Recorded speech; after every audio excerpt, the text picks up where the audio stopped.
Good afternoon students. मैंने आज आपको ग्रुप पर एक पीडीएफ भेजा है। ये जो पीडीएफ है वो एमपी बोर्ड ने क्वेश्चन बैंक के रूप में अपलोड किया है, बट वो हिंदी में आपको प्रॉब्लम आएगी तो आप उसे ट्रांसलेट कर सकते हैं। अदरवाइज़ मैं जो आपको ये भेज रही हूँ अभी चैप्टर नंबर 7 भेज रही हूँ, इसमें मैंने जो ब्लैक पेन से टिक किए हुए हैं ये सभी उस क्वेश्चन बैंक के क्वेश्चंस और ऑब्जेक्टिव हैं। ठीक है, तो इन्हें समझ भी लें और इन्हें अच्छे से याद कर लें। ठीक है, क्योंकि क्वेश्चन बैंक यदि अपलोड किया है तो इनफ मटेरियल है और आप उसे भी याद करेंगे तो चल जाएगा। ठीक है, तो ये जो ब्लैक टिक लग रहे हैं ये आपको इसमें से याद करने हैं। जैसे सबसे पहले दिया है कि out of the following which is not a part of direction. तो डायरेक्शन के 4 एलिमेंट होते हैं, but delegation is not a element of the directing. ठीक है, इसमें आपका मोटिवेशन, कम्युनिकेशन, सुपरविज़न दिया है और एक लीडरशिप होता है जो 4 एलिमेंट हैं। ठीक है, तो delegation is not a part of directing. ठीक, फिर आपका थर्ड वाला है कि out of the following which is monetary motivation. इसमें से कौन सा मॉनेटरी मोटिवेशन है? तो मॉनेटरी का मतलब क्या है? जो मनी के रूप में दिया जाता है। तो यहाँ पर बाकी चीज़ें आप देख रहे हो, post, job securities, promotions, employees, shares, ये सब जो है वो मनी के फॉर्म में नहीं है, बट ये जो स्टॉक इंक्रेजमेंट या इंसेंटिव्स हैं ये हमेशा मनी के फॉर्म में ही दिए जाते हैं, इसीलिए ये जो है मॉनेटरी मोटिवेशन का पार्ट है। तो इसका आंसर है क्या? बी। इसके बाद ग्रैप बाइन है ना, इसको बहुत अच्छे से याद रखेंगे, ये 2-3 बार पूछ लिया गया है कि ग्रैप बाइन जो है वो किसको बोला जाता है। तो grapevine is another name of the informal organization communication, यानी जो इनफॉर्मल कम्युनिकेशन है उसको हम ग्रैप बाइन के नाम से भी जानते हैं।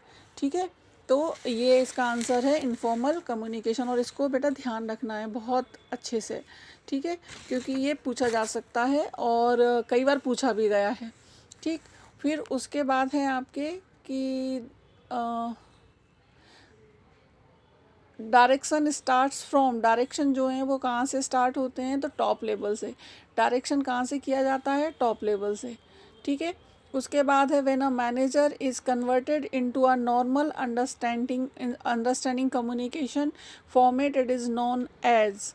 बोल रहे हैं कि जब एक मैसेज को कन्वर्ट किया जाता है नॉर्मल अंडरस्टैंडिंग में, यानी मैसेज को समझने के लिए जब उसको हम नॉर्मली समझ लें, ऐसा उसको क्लियर किया जाता है, तो उस कंडीशन को क्या कहते हैं? डिकोडिंग। ठीक है, नहीं, डिकोड करना। जैसे कोई भी मैसेज कोड में होता है और फिर जब उसे हम नॉर्मल अंडरस्टैंडिंग के लिए क्लियर करते हैं तो वो क्या कहलाता है? डिकोडिंग कहलाता है। ठीक है, फिर है which of the following is not an element of communication process. तो मैं बार बार बोल चुकी हूँ बेटा कि 4 होते हैं आपके। ठीक है, लेकिन इसमें से ये कम्युनिकेशन प्रोसेस के एलिमेंट हैं। जब आप क्वेश्चन याद करोगे तो अच्छे से समझ में आ जाएगा। Decoding, channel, receiver. तो communication is not a part of element of communication. ठीक है, फिर नेक्स्ट आपका फिल इन द ब्लैंक्स में देखिए, direction is the function of management. Direction किसका फंक्शन है? मैनेजमेंट का। फिर deduction in salary of employees, यदि सैलरी डिडक्ट कर दी जाए एम्प्लॉयज़ की तो ये किस प्रकार का मोटिवेशन है? नेगेटिव मोटिवेशन है। ठीक है, written communication is more effective. जो रिटन कम्युनिकेशन होते हैं मोर इफ़ेक्टिव होते हैं या मोर रिलायबल होते हैं, यानी विश्वसनीय होते हैं। ठीक है, verbal communication is exchange words modes through. Verbal communication जो है वो एक्सचेंज करता है कन्वर्सेशन के थ्रू। ठीक है, यानी वर्बल कम्युनिकेशन हमेशा कैसे आते हैं? कन्वर्सेशंस के थ्रू आते हैं। इसके बाद negative motivation, employees are if task is not accomplishment to given time. Negative motivation में एम्प्लॉयज़ को क्या किया जाता है? पनिश किया जाता है यदि वो किसी टास्क अपने गिवन टाइम में पूरा नहीं करते हैं। ठीक है, इसके बाद which method of communication is suitable in case of emergency. 2 प्रकार के कम्युनिकेशन होते हैं, फॉर्मल और इनफॉर्मल। जो इनफॉर्मल कम्युनिकेशन होता है वो कभी भी किसी भी टाइम पर यूज किया जाता है, जबकि जो फॉर्मल कम्युनिकेशन होते हैं वो रिटर्न होते हैं और उनमें टाइम ज़्यादा लगता है। तो इससे हमें ये बात समझ में आ रही है कि जो कम्युनिकेशन का इनफॉर्मल मेथड है वो इमरजेंसी के समय में यूज़ किया जाएगा। What is the name of informal communication? अभी आपको ऊपर समझाया मैंने इनफॉर्मल कम्युनिकेशन को, और क्या कहते हैं, ग्रेपवाइन सिस्टम भी कहते हैं। ठीक है। फिर what is the ability of influence is the subordinate called leadership. Subordinate को इन्फ्लुएंस करने वाली क्वालिटी क्या कहलाती है? लीडरशिप कहलाती है।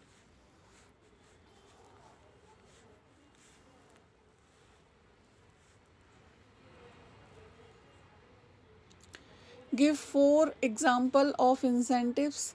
तो इंसेंटिव कितने कितने प्रकार से दिए जाते हैं? तो बोनस दिए जाते हैं, ठीक है, इंसेंटिव दिए जाते हैं, और क्या कहते हैं आपके इंसेंटिव में सर्वेंट की फैसिलिटी दी जा सकती है।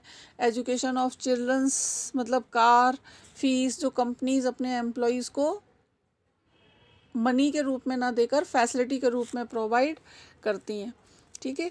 फिर इसके बाद है right one example of non monetary examination motivation, कि कोई सा भी एक एग्जांपल देना है जो नॉन मॉनेटरी मोटिवेशन के रूप में होता है। तो अभी आप ये जो फैसिलिटीज़ देख रहे हैं ये सभी नॉन मॉनेटरी है, ये परक्यूजिट्स कहलाते हैं एक्चुअली। ठीक है। और इन्हें हम नॉन मॉनेटरी भी कह सकते हैं। लेकिन एक्चुअली जैसे हमने बोल दिया कि प्रमोशन कर दिया, बट सैलरी यदि इंक्रीज़ नहीं की है तो वो नॉन मॉनेटरी मोटिवेशन कहलाता है। ठीक है। तो प्रमोशन कर देना ये नॉन मॉनेटरी कहलाता है। कहीं पर ट्रांसफ़र कर देना ये नॉन मॉनेटरी मोटिवेशन कहलाता है। ठीक है। तो ये आपका नॉन मॉनेटरी मोटिवेशन। वैसे जब आप मॉनेटरी और नॉन मॉनेटरी इंसेंटिव्स पढ़ेंगे तब आपको ये और क्लियर हो जाएगा। ठीक है। इसके बाद है true false. Direction is needed at all level of management. True, direction की ज़रूरत मैनेजमेंट के हर लेवल पर होती है। डायरेक्शन और सुपरविज़न इज़ सिनोनियम्स। तो डायरेक्शन एंड सुपरविज़न सिनोनियम नहीं है, क्योंकि दोनों जो हैं वो अलग अलग लेवल्स पर किए जाते हैं। डायरेक्शन टॉप लेवल पर किया जाता है, सुपरविज़न लोअर लेवल पर किया जाता है। The motivation theory which is classified need to hierarchical order of the develop of the Abraham Maslow. तो ये ट्रू है। ठीक है। ये अब्राहम मैस्लो के द्वारा इस थ्योरी को दिया गया था। ठीक। मैच द कॉलम बेटा अपने को सारे करने हैं। ठीक। अच्छा, ये बहुत हाईली वेटेज वाला चैप्टर है। मैक्सिमम वैसे सभी लगे हैं, बट एक बार पढ़ लेंगे। और मैं जो आपको लास्ट ईयर के क्वेश्चन करवा रही हूँ उनमें तो है ही ये सब। ठीक है। तो वो भी देख लेंगे। इस चैप्टर का वेटेज 5 मार्क्स का है, जिसमें से 5 मार्क्स के ऑब्जेक्टिव और 3 मार्क्स का एक क्वेश्चन आने वाला है। तो क्वेश्चन से ज़्यादा ऑब्जेक्टिव आने वाले हैं। तो बेटा ऑब्जेक्टिव को थोड़ा फोकस करेंगे। ये जो लगाए हैं ये तो पढ़ने ही है। लास्ट ईयर के जो पेपर्स हैं उनको हम रेडी कर ही रहे हैं। ठीक है। फिर इसके बाद कुछ क्वेश्चंस हैं जो मैं आपको करवा रही हूँ, ये भी मैंने टिक लगा रखे हैं, तो इनको हम करते जाएंगे। सबसे पहले कि what is the difference of leaders and managers, कि लीडर और मैनेजर में क्या डिफरेंस होता है। तो हमें ये जो आंसर रेडी करने हैं वो फॉर द 3 मार्क्स के लिए करने हैं। ठीक है। तो मैक्सिमम हम इसमें क्या करेंगे कि 4 जो हैं पॉइंट्स ही करेंगे। सबसे पहले लीडर्स और मैनेजर्स। ठीक। तो मैनेजर जो होते हैं वो एक हाई लेवल, मतलब जैसे टॉप लेवल, मिडिल लेवल और लोअर लेवल, हमने 3 लेवल पढ़े, तो मिडिल लेवल के होते हैं। ठीक है। और लीडर्स जो होते हैं उनकी कोई हम बोलें कि किसी भी कंपनी में कोई ऐसी पोस्ट नहीं होती, जबकि मैनेजर जो हैं वो अपॉइंट किए जाते हैं, लीडर्स जो हैं वो अपॉइंट नहीं किए जाते। ठीक। तो रिलेशनशिप फर्स्ट हम जब इसका वो देख रहे हैं तो relationship, leader have relationship with followers, manager have relationship with subordinates. के लीडर्स के कौन होते हैं? फॉलोअर्स होते हैं। और मैनेजर के कौन होते हैं? सबऑर्डिनेट होते हैं। यानी मैनेजर के अंडर में लोग काम करते हैं और लीडर्स को लोग फॉलो करते हैं। Scope, leaders have a limited scope, leaders का स्कोप लिमिटेड होता है, और मैनेजर का जो स्कोप होता है वो वाइडर होता है। ठीक है। फिर हम थर्ड नहीं कर रहे हैं, फोर्थ करेंगे। Dominance, all the leaders are not managers. जो लीडर्स होते हैं वो मैनेजर्स हों ऐसा ज़रूरी नहीं है, but all the managers are leader. But जो सभी मैनेजर्स होते हैं वो लीड करते हैं, यानी लीडर्स होते हैं। ठीक है। और उसके बाद एक एक्सिस्टेंस कर लेंगे। 6 पॉइंट है जो आपका, leaders from an unorganize group और इनफॉर्मल ऑर्गेनाइजेशन। लीडर्स का जो फॉर्म होता है वो अनऑर्गेनाइज्ड होता है और ये इनफॉर्मल ऑर्गेनाइजेशन में पाए जाते हैं। और मैनेजर का जो फॉर्म होता है वो हमेशा ऑर्गेनाइज्ड ग्रुप्ड और फॉर्मल ऑर्गेनाइजेशन के रूप में होता है। ठीक है। तो मैंने आपको ये जो 4 बताए हैं, आप इसके अलावा कोई सा भी कर सकते हैं। 6 में से आपको कोई 4 पॉइंट इसमें से करने। ठीक है। बेसिकली आप ये समझ लीजिए कि मैनेजर्स जो हैं वो अपॉइंट किए जाते हैं, लीडर्स अपॉइंट नहीं किए जाते। ठीक है। और मैनेजर्स का जो लेवल होता है वो हाई होता है, और जबकि लीडर्स का जो लेवल होता है वो कम होता है मैनेजर से। मतलब लीडर्स जो हैं वो अपने फॉलोअर्स के द्वारा चुने जाते हैं, और जबकि मैनेजर को अपॉइंट कौन करते हैं, एडमिनिस्ट्रेशन अपॉइंट करता है। ठीक है। उसके बाद फिर नीचे ही सेकंड क्वेश्चन है, right any 4 functions of direction, यानी डायरेक्शन के कौन से 4 प्रमुख कार्य हैं। आप जानते हो कि direction already is a function of management, management का फंक्शन है। तो डायरेक्ट करना समझते हैं आप कि जैसे डायरेक्शन मीन्स कोई भी मूवी का जो डायरेक्टर है, जो पूरी मूवी को क्या कर रहा है, डायरेक्ट कर रहा है, यानी हर चीज़ कहाँ क्या कैसे क्या करना है, ये सब चीज़ें जो हैं वो डायरेक्शन प्रोसेस में आती हैं। ठीक है। तो डायरेक्शन क्या में क्या क्या वर्क होते हैं, order, the main function of direction is to give order to his subordinates, कि अपने सबऑर्डिनेट को ऑर्डर करना। Supervision, the supervisor observes the subordinate at work, ensure that they are working according to schedules and plans, कि जो supervisors होते हैं उनको instruct करना कि वो अपने सबऑर्डिनेट को इंस्ट्रक्ट करें और देखें कि काम जो है वो शेड्यूल और प्लान के अकॉर्डिंग चल रहा है या नहीं चल रहा है। इसके अलावा गाइडेंस देना, ट्रेनिंग देना, guidance and training subordinate is essential, this is done by the directing process. ठीक है। और है कोऑर्डिनेशन, कि डायरेक्टिंग का एक अनदर फंक्शन है कोऑर्डिनेशन, और कोऑर्डिनेशन से ही वो सारे जो जितने भी वेरियस वर्कर्स होते हैं ऑर्गेनाइजेशन के, उनको एक साथ कोऑर्डिनेट करके रखते हैं। ठीक है। तो there are 4 function of direction. फिर इसके बाद जो नेक्स्ट क्वेश्चन है आपका वो है कि explain the elements of direction. ठीक है। तो मेन तो इसके 4 ही एलिमेंट्स होते हैं। अब हमें क्या करना है कि 3 ही लिखने हैं, 3 पॉइंट ही एक्सप्लेन करने हैं। हम चारों भी कर सकते हैं इसमें, तो थोड़ा थोड़ा, यदि 3 पॉइंट की जगह 4 पॉइंट में थोड़ा सा मटेरियल कम करते हैं, लेकिन पॉइंट्स चारों लिखें। तो मेन जो आपके एलिमेंट्स होते हैं डायरेक्शन के, वो आपके लीडरशिप होता है, मोटिवेशन होता है, सुपरविजन होता है और कम्युनिकेशन होता है। इन चारों को हमें थोड़ा थोड़ा सा एक्सप्लेन करना है। ठीक है। तो leadership define the process to influencing the behavior of other members of group and the attain objective of enterprises. Okay. Motivation is the Latin word is the meaning of move. Human motives are internalized goal with the individuals. Motivation is the process of the certain organization condition which will compel employees to strive the attain company goals. यानी जो company के और organisation के employees होते हैं उनको individually जो है वो क्या किया जाता है, मोटिवेट किया जाता है ताकि वो कंपनी के गोल्स को या ऑब्जेक्टिव्स को अचीव कर सकें। ठीक है। Supervision means observing the subordinate at work to ensure that they are working according to the schedule and plans and the help them is solving problem related with work. यानी supervision का काम जो है वो सिर्फ ये इंश्योर करना है कि जो प्लान और शेड्यूल्स दिए गए हैं सबऑर्डिनेट्स को वो प्रॉपरली वर्क कर रहे हैं या नहीं कर रहे हैं।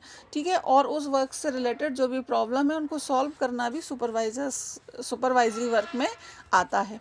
इसके बाद है आपके communication. Although communication is the secondary function of management, it is importance can not be undermined. That is why some management experts have put in the primary function of management. Communication is an exchange of facts, idea, opinion is the emotions by 2 or more person.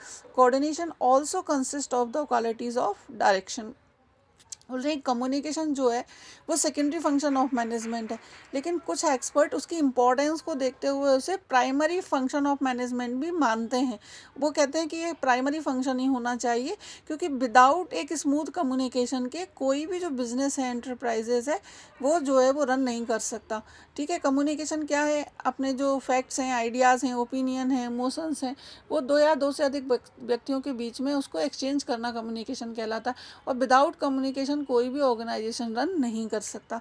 So these 4 are is the elements of the direction. ठीक है, और उसके बाद फिर हम next question कर रहे हैं इसका कि पॉजिटिव मोटिवेशन और नेगेटिव मोटिवेशन. उससे पहले एक क्वेश्चन और है आपका, explain the element of communication process. ये क्वेश्चन बेटा 2020 में आया था और अभी आपके क्वेश्चन बैंक में भी दिया हुआ है. ठीक है, कि जो कम्युनिकेशन प्रोसेस होती हैं उनके क्या एलिमेंट्स होते हैं, यानी कम्युनिकेशन प्रोसेस में क्या क्या चीज़ें आती हैं. तो सबसे पहले sender, individual who convey is the informal sender of the source of communication, यानी सेंडर का होना ज़रूरी है कम्युनिकेशन में. Message, it is the content of information intent to be communicated, वो आपका पूरा इंटेंट जो कम्युनिकेट किया जा रहा है, तो मैसेज होता है. Encoding, it is process of the converting the message of the communication, तो जो उसको एनकोड करने के लिए जो कोड प्रोसेस होता है उसको एनकोड करना भी इसके प्रोसेस का एक एलिमेंट है. Media, it is the part through which encode message of the transmitted to the receiver, यानी वो प्रोसेस मीडिया वो मीन्स ऑफ कम्युनिकेशन या वो प्रोसेस जिसके थ्रू हम मैसेज को रिसीवर तक भेज रहे हैं. तो मीडिया आ गया आपका. Decoding, it is a process of the converting encode symbols of the Sanders.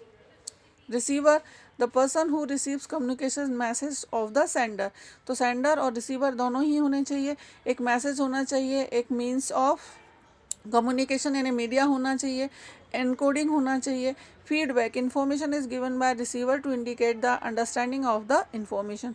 Noise, it is the hindrance of the obstructions of communication, it may be the sender, receiver और message itself. तो बहुत सारे point दिए बेटा, हम इसमें 4-5 भी लिखेंगे तो इनफ है. तो हम सेंडर, मैसेज, एनकोडिंग, मीडिया और डिकोडिंग, ठीक है, और रिसीवर, ये 6 ले लेंगे जिसमें से आपको एक छोड़कर 5 पॉइंट इसमें से कर सकते हैं. ठीक है, फिर है आपके डिफरेंस बिटवीन पॉजिटिव मोटिवेशन और नेगेटिव मोटिवेशन. तो पॉजिटिव ये दोनों ही मोटिवेशन जो हैं वो मोटिवेशन का पार्ट है. मोटिवेशन क्या है, एलिमेंट ऑफ डायरेक्शन है. ये भी ऑब्जेक्टिव में आपको अभी जब मैं आपके लास्ट ईयर्स के जो कुछ रह गए हैं अभी पेपर्स, वो मैं आपको जब कराऊंगी तो आप देखेंगे कि बार बार पूछा गया है कि इसमें से क्या डायरेक्शन का एलिमेंट नहीं है या डायरेक्शन के कितने एलिमेंट होते हैं. तो there are 4 elements of direction. बार बार मैं आपको बोल रही हूँ, सुपरविज़न, लीडरशिप, कम्युनिकेशन और मोटिवेशन, ये 4 जो हैं इसके एलिमेंट है. तो मोटिवेशन में 2 प्रकार के मोटिवेशन होते हैं मेनली, मॉनेटरी मोटिवेशन और नॉन मॉनेटरी मोटिवेशन. तो उसी में से जो मॉनेटरी में से निकल कर आते हैं आपके, वो हैं आपके पॉजिटिव और नेगेटिव मोटिवेशन. ठीक है, तो सबसे पहले इनका डिफरेंस हम देख रहे हैं. Basis in this type of motivation the work of the, अब देखो पॉजिटिव और नेगेटिव से ये चीज़ तो समझ में आ रही है कि जो पॉजिटिव है वो एक पॉजिटिव रेफरेंस लेकर आते हैं, और जो नेगेटिव है मतलब जो लेस किए जा रहे हैं, जो डिडक्ट किए जा रहे हैं, है ना, यानी जहाँ पर एम्प्लॉई का मोरल जो है डिक्रीज़ हो रहा है, तो उसे हम नेगेटिव मोटिवेशन कहते हैं. In this type of motivation the work of the employees is praised, यानी जो पॉजिटिव मोटिवेशन होता है उसमें एम्प्लॉइज़ का जो मोरल है वो क्या किया जाता है, प्रेज्ड, यानी उसकी प्रशंसा की जाती है इसमें. नेगेटिव में in this work of the employees is the criticized and the employee are threatened, यानी जो नेगेटिव मोटिवेशन होता है इसमें उसको क्रिटिसाइज़ किया जाता है और उसको डराया जाता है. Reward, positive motivation, more wealth, respect and promotion are given as reward. जो पॉजिटिव मोटिवेशन होते हैं इनमें ये रिवार्ड्स दिए जाते हैं, चाहे वो रिस्पेक्ट के रूप में हो, प्रमोशन के रूप में हो या मनी के रूप में. नेगेटिव मोटिवेशन में get threatening and the sometime punishment also, मतलब इसके साथ पनिशमेंट भी दिए जाते हैं. Effect, positive motivation increase the moral of employ and also increase the work efficiency. इसमें जब उनको इंक्रीज़ की जाती है उनकी सैलरी, उनकी मोरल को बढ़ाया जाता है तो उनकी वर्क एफिशिएंसी बढ़ती है. और नेगेटिव मोटिवेशन में एडवर्सली इफेक्ट होता है और उनकी एफिशिएंसी कम होती है. Objective motivation in the achieving the desire objective, motivation जो है, जो पॉजिटिव मोटिवेशन है वो डिज़ायर ऑब्जेक्टिव्स को अचीव करने में हेल्प करते हैं, और it can is the distract employ to achieve their goals and objective. जबकि जो नेगेटिव मोटिवेशन है वो डिस्ट्रैक्ट करते हैं एम्प्लॉय को अपने गोल्स या ऑब्जेक्ट को अचीव करने में. ठीक है, और इसके बाद है आपका next question, explain the characteristics of motivation कि मोटिवेशन में क्या क्या चीज़ें होनी चाहिए, क्या क्या होती हैं। तो motivation is the element of direction, direction is the function of management. तो जो मैनेजमेंट की कैरेक्टरिस्टिक्स होती हैं उसका कॉमन कुछ पार्ट जो है वो हमेशा इनमें इन्वॉल्व होता है। तो आप देख रहे हो सबसे पहले continuous process, what ever with the motivation after sometimes its effect is the gradually diminished, therefore its order maintain and worker interest in this job, the process of motivation should be continuous। जब तक किसी व्यक्ति की job होती है, जब तक कोई इंस्टीट्यूशन चलता रहता है, मोटिवेशन के प्रोसेस जो हैं वो हमेशा कंटिन्यूस होते हैं, that's why it is the continuous process. फिर है आपका psychological effect. The famous management expert is the McFarland says the concept of motivation is mainly psychological by which is mind of the inspired with the fresh idea to the some work। बोल रहे हैं कि जो motivation है वो हमेशा एक psychological effect लेकर आता है। जो व्यक्ति मोटिवेट होता है, इंस्पायर्ड होता है, वो ऑटोमेटिकली उसके दिमाग में अच्छे आइडिया, नए आइडिया आते हैं और वो अपने वर्क के लिए हमेशा एक इफेक्टिव प्रोसेस करता है। Motivation is related to human being, obviously कि मोटिवेशन जो है वो ह्यूमन बीइंग के साथ ही किया जाता है। हम एनिमल्स और नॉन लिविंग थिंग्स को तो मोटिवेट करते नहीं हैं, ठीक है। तो मोटिवेटेड इज़ डन बाय, अभी आपको ऑब्जेक्टिव में भी आ सकता है कि motivation is done by man for a man, मतलब कि ये हमेशा एक व्यक्ति के द्वारा दूसरे व्यक्ति को के लिए किया जाता है। A company form of organization can be motivated, कोई फॉर्म, ऑर्गेनाइजेशन और कंपनी मोटिवेटेड नहीं होती। Therefore motivation is related with the human beings, कि मोटिवेशन किससे रिलेटेड है, ह्यूमन बींग से, ठीक है। इंपॉर्टेंट कैरेक्टरिस्टिक्स है इसकी। Motivation wholly influence a person, important task of management, motivation is an inspiration, ठीक है। तो ये बेटा 4 मैं बता रही हूँ आपको, फर्स्ट, सेकंड, थर्ड और 6 भी कर सकते हैं कि मोटिवेशन इज एन इंस्पिरेशन है। बाकी आप 6 में से कोई भी 3 कर सकते हैं, ठीक है। इसके बाद आपका क्वेश्चन है कि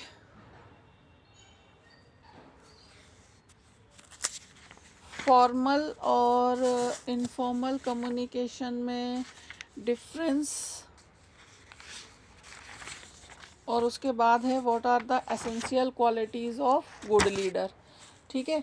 तो essential qualities of good leader ये आपकी बुक में दिया है, तो हम इसको कर लेंगे कि what are the essential qualities of good leader, page number 109 पर। इसका मैंने पिक्चर नहीं ले पाया है, ठीक है, लेकिन आप इसको करेंगे, इंपॉर्टेंट क्वेश्चन है ये आपका। फॉर्मल और इनफॉर्मल कम्युनिकेशन के ऊपर भी इसका कुछ पार्ट दिया हुआ है, ठीक है।